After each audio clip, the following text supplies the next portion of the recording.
একাডেমিক্সে graduation masters করার পরে অনেকেরই ইচ্ছা থাকে পিএইচডি করার। পিএইচডি করার পর নামের সামনে একটা ডক্টরেট উপাধি ধারণ করার। তো এরকমই পিএইচডি করতে গিয়ে যদি আপনাকে বলা হয় যে আপনার থিসিসটা পুরো বাতিল, নতুন করে আবার থিসিস করতে হবে, তাহলে আপনার কিরকম লাগবে? আপনি কি পারবেন সেরকম পরিস্থিতিতে এসে নতুন করে সবকিছু করে সেই পিএইচডিটাকে কমপ্লিট করা? না, আপনি সেখানেই হাল ছেড়ে দেবেন। এরকমই একটা বই আমি ইদানিং পড়েছি, সেটা হচ্ছে বিষাদ নদীর এপার ওপার, ডক্টর সোহিনী চক্রবর্তীর লেখা, যেখানে এরকমই একটা ঘটনা তুলে ধরা হয়েছে। তো আজকে আমি যে বইটা নিয়ে আলোচনা করব সেটা হচ্ছে এই বইটা। তো চলুন আজকের ভিডিও শুরু করা যাক। ডক্টর সোহিনী চক্রবর্তীর লেখা বিষাদ নদীর এপার ওপারে প্রোটাগনিস্টের পিএইচডি যাত্রা অনেকাংশে সেরকম, যেখানে নানান প্রতিকূলতার মধ্যে দিয়ে তাকে পিএইচডি ডিগ্রিটা অর্জন করতে হচ্ছিল। আদৌ কি সে অর্জন করতে পারবে না পারবে না, সেটা যদি জানতে হয় তাহলে আপনাকে এই বইটা পড়তে হবে। প্রথমে যদি ছোট করে বলি কি রয়েছে, তাহলে এখানে রয়েছে বিথি বলে একজন এবং তার পিএইচডি যাত্রা। শুধু পিএইচডি যাত্রাই নেই, এই পিএইচডি যাত্রা চলাকালীন বা পিএইচডি করার সময় তার জীবনে যা যা কিছু ঘটছে বা তার জীবন যেভাবে এগিয়েছে সেগুলো এই বইটার মধ্যে তুলে ধরা হয়েছে।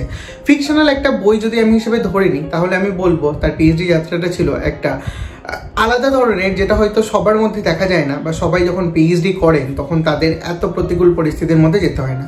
প্রথমে বিথি যেটা ফেস করে সেটা হচ্ছে তার কোয়ার্কারদের সাথে তার একটা মনোমালিন্য, বা কোনো কারণ ছাড়াই তার কোয়ার্কার তাকে পছন্দ করে না বা তাকে পদদস্ত করার চেষ্টা করে। এরকম একটা পরিস্থিতির মধ্যে দিয়ে কিভাবে বিথি তার নিজের পিএইচডি যাত্রা শেষ করতে চলেছে বা আদৌ সে শেষ করতে পারবে কিনা, সেগুলির উত্তর এই বইটাতে দেবে। এই বইটায় বিথির শুধু পিএইচডি যাত্রা না, তার জীবনেরও অনেক অংশ তুলে ধরা হয়েছে, যেখানে তার পারিবারিক জীবন, তার প্রেম, তার মানসিক বিষাদ, মানসিকভাবে ভেঙে যাওয়া, সমস্ত কিছুই তুলে ধরা হয়েছে এই বইটাতে খুব সুন্দরভাবে। শুরুতে একটা কথা বলেছি, গ্র্যাজুয়েশন মাস্টার্স তারপর পিএইচডি। পিএইচডি কি এতই সহজ? না, পিএইচডি কখনোই সহজ না। একটা কিছুর উপর যখন আপনাকে রিসার্চ করে নতুন একটা পেপার তৈরি করতে হচ্ছে এবং সেখানে প্ল্যাগারিজম আছে কিনা সেটা বারবার চেক করতে হচ্ছে, তারপরে যদি এরকম কোনো সময় আসে যখন বলা হয় আপনার পুরো থিসিসটাই বাতিল, তখন কি হবে? হ্যাঁ, এরকম যদি কিছু আপনার জীবনে ঘটে, আপনি বুঝতে পারছেন আপনার কি পরিস্থিতি হবে। সেরকমই পরিস্থিতির মধ্যে দিয়ে যদি কেউ যায়, তার জীবন বা তার পিএইচডি যাত্রা কতটা কঠিন হতে পারে সেটা এই বইটাতে ফুটে উঠেছে। এই বইটা যখন পড়বেন তখন বুঝতে পারবেন বিথি বলে ক্যারেক্টারটা জীবনে পদে পদে এই বইটাতে কত ধরনের প্রতিকূলতার দিক তুলে ধরা হয়েছে, এবং সেই প্রতিকূলতাকে সে কিভাবে ছাপিয়ে উঠবে বা সেই প্রতিকূলতাগুলো থেকে সে কিভাবে এগিয়ে যাবে, সেগুলো এই বইতেই রয়েছে। এই বইটা পড়ার সময় মনে হচ্ছিল একাডেমিক্সে যদি আমি একটু ভালো করতাম তাহলে হয়তো আমার এরকম একটা পিএইচডি যাত্রা হতো যেটা নিয়ে আমি বই লিখতে পারতাম। বাট না, এত ভালো আমি একাডেমিক্সে না, তাই আমার সম্ভব না।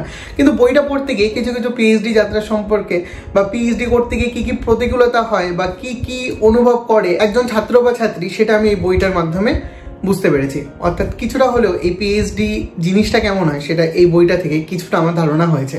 যদিও খুব ছোট একটা বই, মাত্র 71 পাতার একটা বই, এক সিটিংয়ে শেষ হয়ে যাবে। ফলে এখানে তো আপনি ডিটেলে কোনোভাবেই বুঝতে পারবেন না যে কিভাবে এই পিএইচডি যাত্রাটা সম্পূর্ণ হয়। তবু কিছুটা ওই দুধের সাথে ঘোলে আমার মিটেছে যে একজন পিএইচডি ছাত্রীর কিভাবে তার নানা কিছু করতে হয় সেগুলো এই বইটা তুলে ধরেছে। তবে আমি এত একাডেমিক্স নিয়ে কথা বলছি বলে এটা ভাববেন না, বইটা শুধুমাত্র একাডেমিক্স জিনিসপত্রে ভর্তি। অর্থাৎ শুধুমাত্র এখানে পিএইচডি কি করে করতে হয় বা পিএইচডি কি করে করছে সেটা তুলে ধরা হয়েছে। এই বইটাতে বিথির জীবনের নানান দিক তুলে ধরা হয়েছে, তাকে কোন কোন পরিস্থিতির মধ্যে দিয়ে যেতে হয়।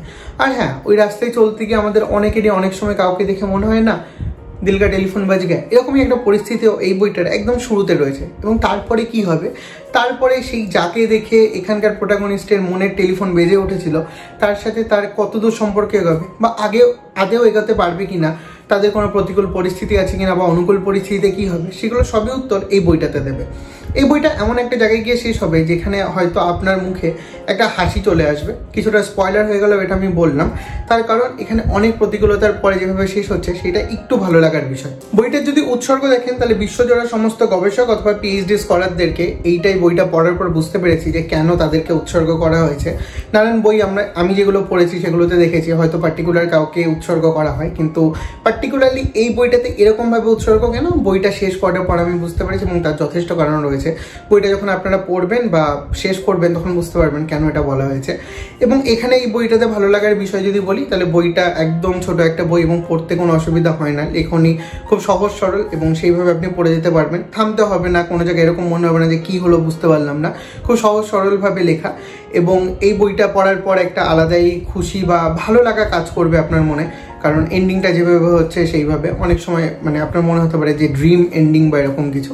তবে এইখানে গিয়ে আমার কিছুটা এই বইটার খারাপ লাগার দিকেও কাজ করেছে। এন্ডিংটা এতটা স্মুথলি হয়ে গেছে, আর এন্ডিংয়ে এমন কিছু কিছু বিষয় রয়েছে যেটা আমার মনে হয়েছে যে হ্যাঁ এটা তো শুধুমাত্র বইতেই হওয়া সম্ভব। আমি জানি না এটা ফিকশন না এটা অরিজিনাল স্টোরি, পুরোটা অরিজিনালি কারোর জীবনে ঘটেছে কিনা। আমি ফিকশন হিসেবে পড়েছি এবং ফিকশন হিসেবেই আমার শেষে একদম এসে মনে হয়েছে যে ইটস টু স্মুথ, এত স্মুথ তো আমাদের জীবনে হয় না। তো এখানটায় যদি আরেকটু স্মুথ না হতো তাহলে হয়তো আমার কাছে বেশি রিয়েলিস্টিক মনে হতো, কিন্তু সব প্রত্যেকের পড়ার পর দৃষ্টিভঙ্গি আলাদা। আপনারা পড়লে হয়তো আপনাদের এটা মনে হবে না। আমি তো রিকমেন্ড করবো যারা প্রথম পড়া শুরু করছেন, নতুন নতুন বই পড়ছেন, এরকম একটা ছোট বই খুব ভালো লাগে। বইটাতে পিএইচডির পুরো যাত্রাটাই তুলে ধরা হয়েছে, অর্থাৎ 5 বছর সময়কাল রয়েছে বইটাই, এবং এত কম পাতায় এতটা সময়কাল তুলে ধরতে গিয়ে কোনো কোনো অংশে আমার মনে হয়েছে যে সেখানে আরেকটু বেশি যদি লেখা সম্ভব হতো তাহলে হয়তো আরেকটু ভালো হতো। অর্থাৎ কখনো কখনো পড়তে গিয়ে আপনি দেখবেন হয়তো কয়েক মাস অতিবাহিত বা কয়েক বছর অতিবাহিত, কিন্তু পড়ার সময় আপনার কখনোই এটা বুঝতে অসুবিধা হবে না যে কতটা পরে স্টোরিটা এগোচ্ছে বা কি হচ্ছে। বইটার প্রচ্ছদ নিয়ে যদি কথা বলি তাহলে এখানে দেখতে পাচ্ছেন